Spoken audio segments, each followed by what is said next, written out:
Well, I guess you'd have to start when I was a kid.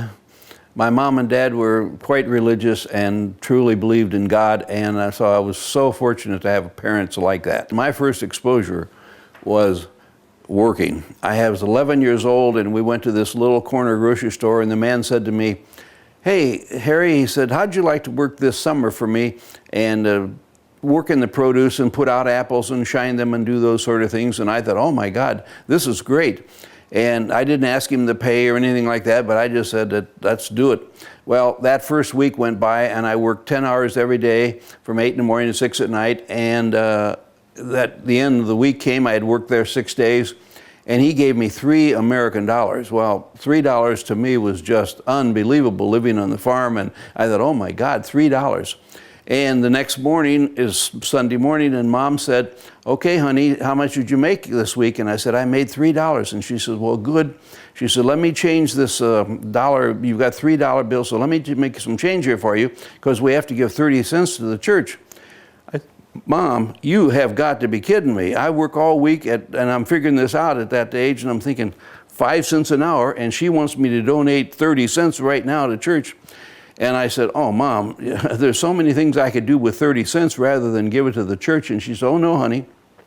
She says, "We've always done it, and so that's something that you'll find you should just go through life doing that." Let's be truthful. I reluctantly gave this 30 cents to the church that day. And so then the summer went by, and I enjoyed working there. It was really neat, a neat guy to work for. So that summer was over, and he said, "Well, Harry, you're going back to school." So he said, "How about just working on Saturdays for us?" And I said, "Oh, dynamite." Well, needless to say, I assumed that Saturday night will be there after my 10 hours. I'm going to get 50 cents. That first Saturday, he handed me a $1 bill. And I was so excited to think that I had earned $1 all by myself. So I took the $1 and I went home and I said, "Mom," I said, "look at this. They doubled my salary just because I only worked the one day." And she said, "Well, honey," she said, "I think that was your tithing." And I said, "Well, whatever it was, all I know is that's really great for me." And you know, here I am now. My God, I'm 83 next month, and that's 72 years, and I've tithed ever since. I think sometimes people have said to me, "Harry, I don't understand you. I don't understand how you could say that if you made $100,000, you'd give $10,000 of that." I say, "Well, yeah, whatever I make, I give 10% of it. But yet, you could save that, or you could buy a car. There's so many things you could do with that kind of money." And I said, "Well, but that isn't my money to start with, so I just figure it's 90 cents is mine, and God's the other, looking at it and saying this is what he'll do, and it could be church, it could be helping out some poor people just in food and water. I don't know." But I said, "I've just always done it, so it's too late in life for me to change now."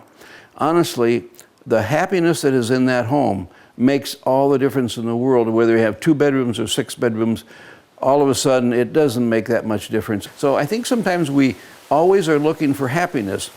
Happiness comes right here from your heart mainly, as far as I'm concerned. And what's crucial in this world is to remember that, you know, I'm not talking about tithing now as much as I'm talking about the fun. I don't know of a person in the world who's had the fun that I've had in this life. In our particular case, Fran and I sat down and made a decision. 30% of our donations go each year to Guideposts. I think that Guidepost, with its $1 bill, will reach more persons than any other organization in the world, because they take this $1 and spend it on their publications that are all geared toward prayer, geared toward life, geared toward helping you. And you just become a reader, and you can't wait for Guideposts to come out every month, because when you get it, you know there's going to be some neat stories about someone who's helping someone else. And that's Guideposts. It just takes its dollars and does the best job of anyone in the world that I've ever found to deliver the message of what God wants us all to do. Love and help your fellow man through this life. My mom would say, "Now, honey, you just help somebody across the bridge, and then you're both across."